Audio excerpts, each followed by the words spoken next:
Good afternoon, everyone. I hope you enjoy your lunch and your stay in Aspeta as much I enjoy the past 6 years here.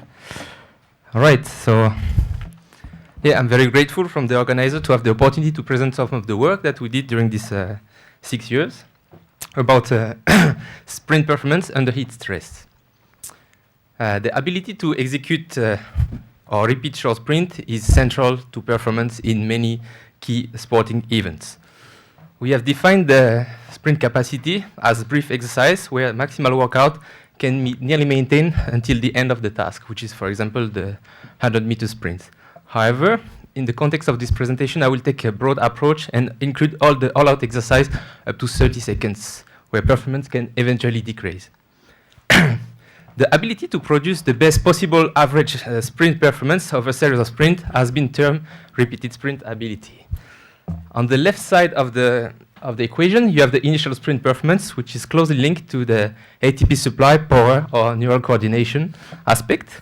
And on the right side of the equation, you have the phosphocreatine resynthesis, aerobic fitness, and muscle buffering that are all contributing to the recovery between the sprints. Before we move ahead, I would like to highlight an important distinction when we talk about repeated sprint exercise, which is the distinction between a repeated sprint with an incomplete recovery, which leads to a decrease in performance, and intermittent sprint, where the recovery is longer, a few minutes, where you can see that the performance can be nearly maintained. Okay, nothing new here, but we all agree that training and competing is often performed in the heat for major events. And exercising in such hostile environment is likely to pose severe challenge to different regulatory mechanisms to the brain. Under very severe condition, you can have like aggravated desoxygenation trends, decrease in muscle activation, and decrease in cognitive function. I will be brief here because like some of my colleagues will develop all of this aspect in the next presentation, but also some stress on the cardiovascular system and also on the muscle system. And this combined leads to an impaired endurance-like performance. Despite exercising in severe hostile condition being an area of interest for major governing bodies, such as the FIFA of the IOC, and you can see the publication of a consensus statement, the research on the effect of a hot environment on short-term power output is limited today. Now we know that there is a positive relationship between the increase in muscle temperature and the performance that is lasting only a few seconds. Here's a good example. We have plotted the increase in muscle temperature and the jump performance, and you can see that for any increase of 1 degree of temperature in the muscle, the performance for the jump can be increased to 2 to 5%, depending on the velocity of movement. And the same is true for the sprinting exercise, either on the bike or on the treadmill. And you can see that I've referenced 6 studies showing that the increase in the single sprint performance, so it can be the first sprint of a repetition of sprint, can be increased when exposed to warm environment. But this is not a universal finding because I also find many studies that didn't show any improvement in the heat condition. This can be confounded by the coexistence of a high skin temperature when you also increase the temperature of the body with the exposure of the hot environment. Here in this study by Gray, you can see that when you hit the muscle temperature by 3 degrees, the power output during a single sprint of 6 seconds is increased in the heat, and this is achieved with a higher pedaling frequency. And in the literature, different biomechanical and contractile adaptation of the muscle to this increased temperature have been highlighted and can be explained by improved muscle contractility. And some of the factors that can contribute to this is an increased rate of phosphocreatine utilization, which is especially true in fast-twitch fibers. Also an regulation of some of the enzymes of the glycolytic pathway, but also a faster muscle fiber conduction velocity that might all contribute to the increased cross-bridge rates, so better muscle contractility and then a better performance in the heat. This is manifested here by a right shift of the force or power and angular velocity relationship, showing that the optimal velocity for maximal power is clearly dependent on the temperature. Okay, this is one of the first studies that has been conducted at ASPETA about sprinting in the heat, and it's been conducted by Fouad Al-Moudeki for his master study.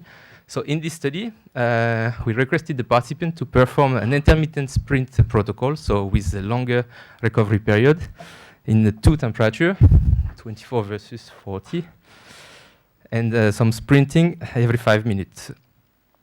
So you can see here that exposure to the heat environment increased the heart rate, the rating of perceived exertion, but also the skin temperature.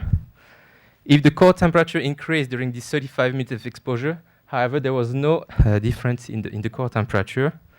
And the performance, here the peak power output was not different with time and with the condition. The muscle activation, represented here by the root square activity, was also unchanged, and the neuromuscular efficiency, which is an index of the contractile efficiency, was not changed. So this led to Fouad to conclude that despite higher cardiovascular and perceptual strain in the heat exposure, which is about 40 degrees there, did not alter the performance, the power output, and the accompanying neuromuscular adaptation in the absence of hyperthermia. You can see here the end exercise temperature of the core temperature was not exceeding 38 degrees. In a subsequent study, we are also interested this time to see what's going on with the sprinting ability, but this time with incomplete recovery, so the repeated sprint ability in two conditions. And you can see that this time there is a decrease in performance, but surprisingly, the performance in the heat was even better than in a control condition. And this was all true for all the protocol, about 3%. This time, there was a difference in the core temperature, the repeated sprint exercise, but you can see that the temperature reached were quite modest. We also conducted some neuromuscular testing before and after the repeated sprint exercise. And you can see that the force production capacity of the knee extensor was decreased, but that this decrease was similar between the two conditions, and this was closely linked to an alteration in the twitch contractile property. You see a huge decrease, whereas the index of the neural drive, so both measure with the twitch interpolation technique with peripheral nocturnal stimulation or transcranial magnetic stimulation, remained unchanged. So we concluded that X exposure with modest core temperature elevation, less than 38.5, has minimal effect on the relative importance of knee extensor adjustment, whereas the performance was 3% higher in the heat. So what's happening now when the subject gets hyperthermic? So this is one study conducted by a group of labs, and they observed that when subjects are hyperthermic, it was achieved by the completion of 40-minute exercise in the heat or passive hyperthermia. You can see that this time the performance in the heat is increasingly altered, and this occurred earlier. In the study, they were unable to find any peripheral measure that could explain this performance decrement, and they associated the performance decrement, the larger in the heat, to the effect of high core temperature and this effect on the central nervous system that Sébastien Aubart will talk about after my presentation. This may also relate to the increased relative intensity in the heat, as repeated sprint ability has been in some study related to this factor, but also a narrow core to skin gradient and this effect on the cardiovascular function. Here I have listed different factors that can explain the different response, the magnitude and the response that you can have when you perform such a high intensity intermittent in the heat. You can see that there are numerous factors that have assessed this effect. I cannot talk about all these factors, but I just want to highlight that the method of heating are an important one. And if you perform a longer warm-up in the heat, then it will elevate the core temperature and then, has been shown by Bishop, to decrease the repeated sprint, but not the intermittent sprint performance. Also, passive heat maintenance after the warm-up, when you have to perform a sprint after a duration of 30 minutes, has been an effective method for attenuating the drop in muscle temperature and then to maintain the performance higher. They can have some implication for the spontaneous events and the delay between the warm-up and the performance. Regarding pre-cooling, it was very messy in the literature, and then I couldn't give you a clear message now, and most of the time it's negative effects. It's probably due to the variety of the method employed, and also volume-dependent response, like depending on the surface coverage area. Regarding the internal factors, Sébastien conducted the different studies to highlight clearly that hot environment is likely to improve muscle efficiency and then short-term performance when the exercise is performed in the morning, when the temperature is at the lowest. This acts as a passive warm-up effect, whereas in the afternoon there is no effect of exposure to heat environment. It's not increasing anymore the performance, which is having a ceiling effect. Also, the fiber tip, it has been shown in a classic study by Sargent that yes, the performance short-term can increase with increase in temperature, but this effect is not uniform, and then this is more marked when you have like higher cycling frequency compared to the low cycling frequency, that larger effect when you have like high cadence compared to low cadence. And also acclimatization is likely to improve also this performance by 2%. So you can see different factors that have been studied to explain different response in the heat compared to control condition.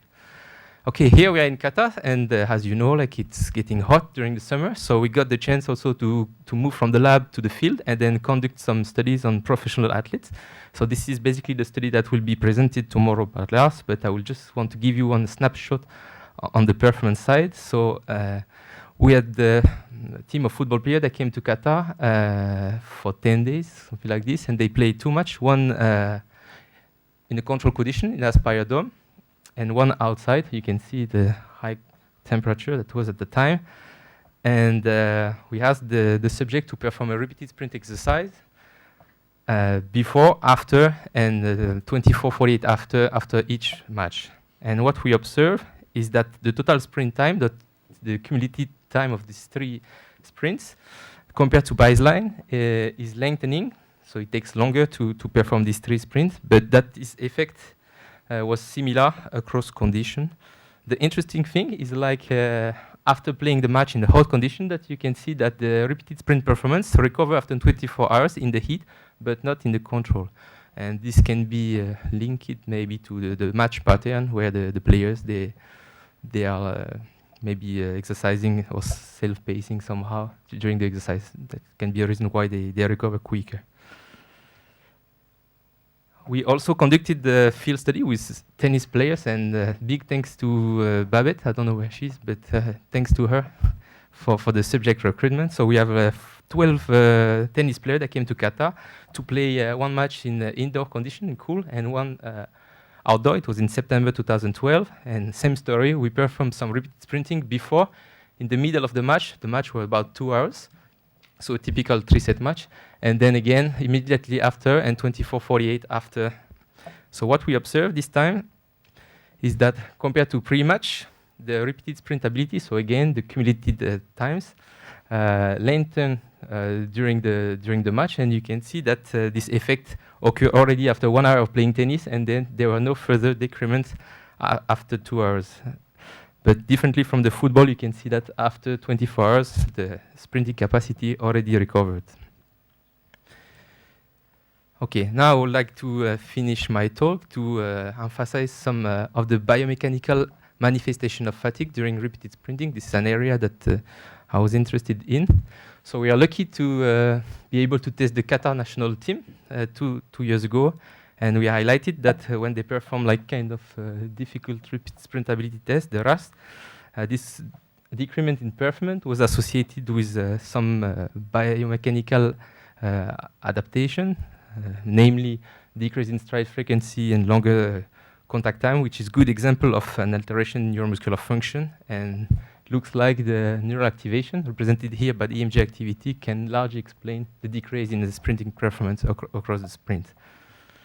So if you look at the literature, like except for the main mechanical or performance variables, such as the one described here, you have nothing in the literature about the manifestation of fatigue during sprinting, and even less when you perform this exercise in a hot condition. However, I believe that it can be interesting to investigate this to implement some strategy to better tolerate the stress when you have to repeat this kind of exercise during a match.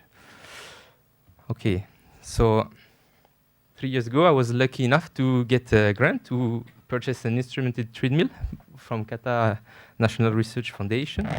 So, because video is better than long speech, I will try to show you how this is working.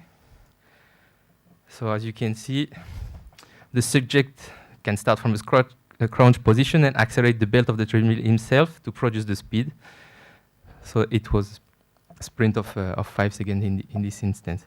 So the cool thing with this treadmill is that you can record the ground reaction force in the 3 dimensions, so the vertical, lateral, and the horizontal, because it's done continuously for each step. We also we calculated the main running kinetics and kinematic parameter, but also we applied the spring mass modeling to have an idea of the musculoskeletal stiffness regulation, as evidenced by the vertical and leg stiffness, which are the ratio between the peak vertical force and the center of mass vertical displacement and the leg compression, respectively. So we are interested to answer this question: does heat stress that will lead to hyperthermia exacerbate fatigue-induced change in performance during multiple sets of repeated sprinting, trying to match more the demand of the team sport at a single sprint exercise, and the magnitude of associated neuromuscular and biomechanical adaptation?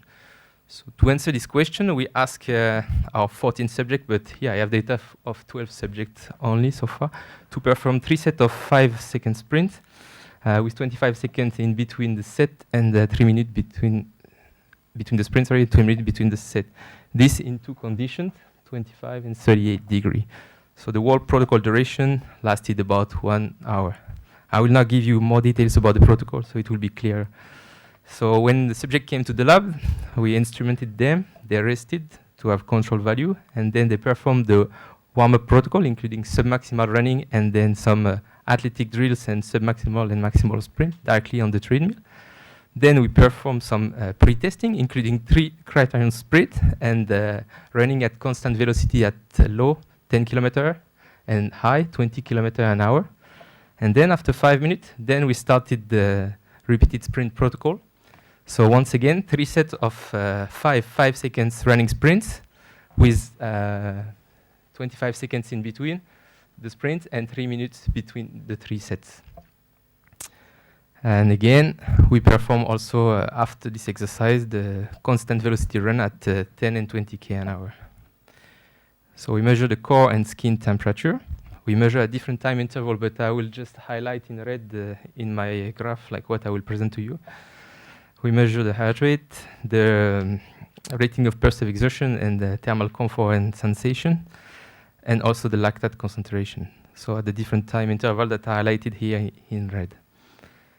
Okay, so what about the result? So our subject started with correct hydration level. The body mass loss was higher in the hot condition, but they consume more water. Here's the thermal, physiological, and perceptual response. So at baseline, at the end of the warm-up, so the warm-up lasted something like maybe half an hour. It's important to keep this in mind. And at the end of repeated sprint exercise.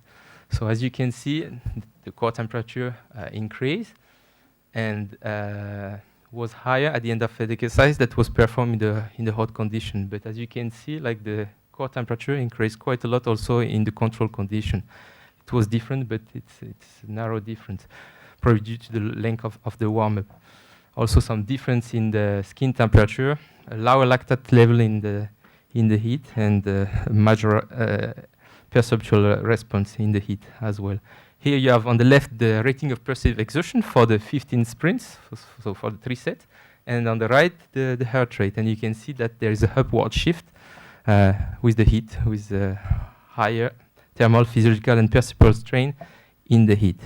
However, here is the performance. So our index of performance was the distance covered during the 5-second sprints for each of them. So for the first set, 3-minute rest, second set, 3 minutes, and the third set. And you can see that, first of all, the distance cover on the first sprint was not different between the condition. This is the individual response. The performance, so this is the distance cover over the 15 sprints. So if you accumulate these 15 sprints, you can see that even here, if it looks like that on the second set, like there is a larger performance decrement in the heat. However, if you sum all of them, there was no difference also between the heat and the cool. And the sprint decrement, which is the decrease from the first to the sprint number 15, was also about the same in the two conditions. So no obvious performance change between the two environments. So what about the running mechanics? So here I have expressed, for example, for the contact time, the percentage of change from the initial sprint within each set. So here it will be the change from sprint number 1 to sprint number 5 in the two conditions. For the set number 2, it will be the change from sprint number 6 to 10 and from 11 to 15.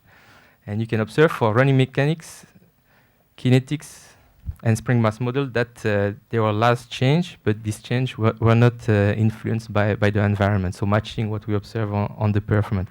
One key observation is that the horizontal force were larger than the vertical force, means like the force orientation is more important than the total force production, and this is the key message, but this is not influenced by the heat.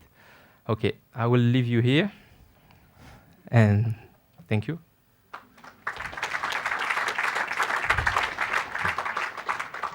Thank you very much, Olivier. Very interesting. Questions for Olivier? We have a question down here at the front.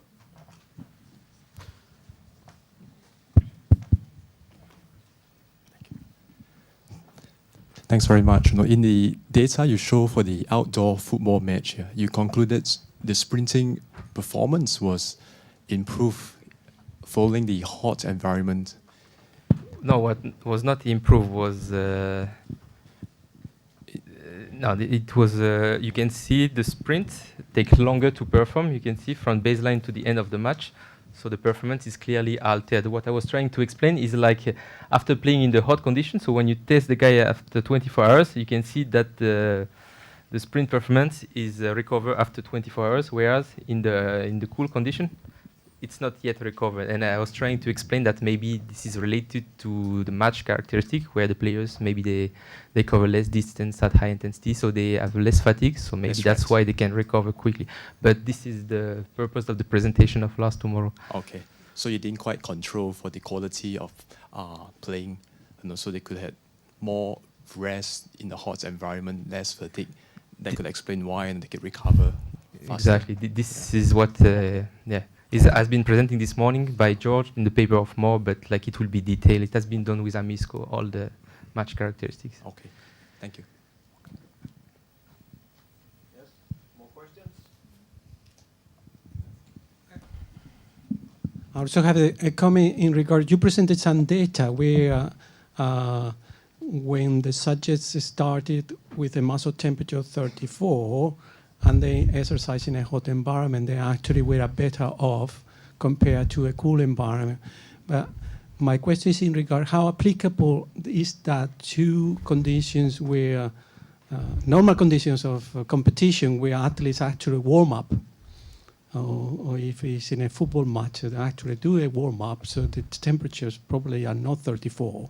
Yeah, I mean, it's also tricky because football match, it's not only about one sprint, so it's important maybe to increase the muscle temperature, to increase the power output, but the football match, the tennis is like it lasts 90 minutes, so after it can become detrimental to increase too much temperature. This is what I was trying to highlight here, is the confounding factors, like shown clearly by Bishop, that if you have like a too much longer warm-up, this is increasing this was the core temperature there, not the muscle temperature, and then it cannot be beneficial. So it has been like suggested that when you have to perform in the heat, you should like keep the warm-up.